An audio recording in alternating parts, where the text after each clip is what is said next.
Good afternoon, everyone. My name is Cathryn Mercier, and I'm the Associate Dean of the College of Arts and Sciences at Simmons, and I'm the Director of the Center for the Study of Children's Literature here at Simmons.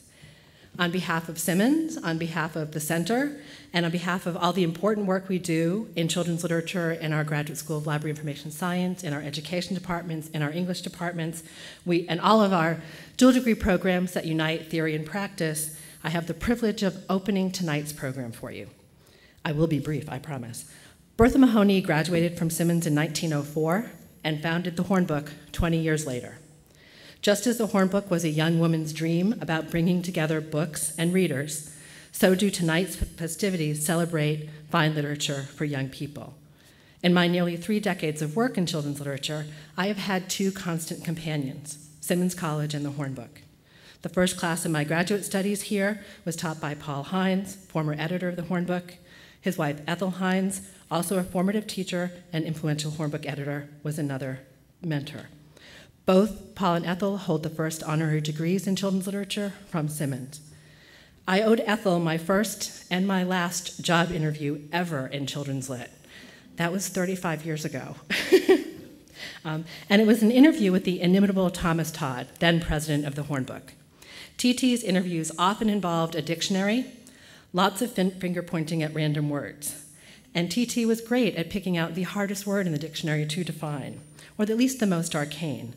But TT could also point the finger and point out ways to help me, his young marketing person, find her way into a dictionary, but out of publishing.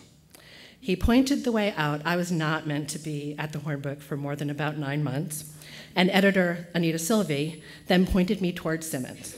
And we are delighted that now we get to count Anita among our teaching faculty here at Simmons. Roger and I met in 1987 when he did a guest spot in a young adult realism class I was co-teaching.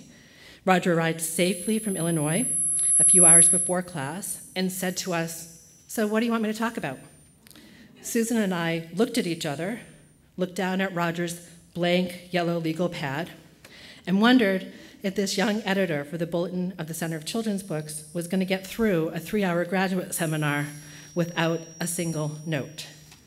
Since his premiere performance, Roger has been a favorite instructor of summer institutes here at Simmons, most recently Crimes and Misdemeanors. I haven't even begun to talk about the many Central alumni in this room who have made their careers at the Hornbook.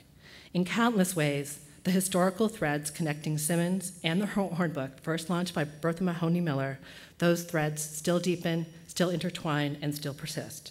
Tonight, I am deeply honored to welcome you and to welcome the Boston Globe Hornbook Awards 2011 to Simmons College. Roger.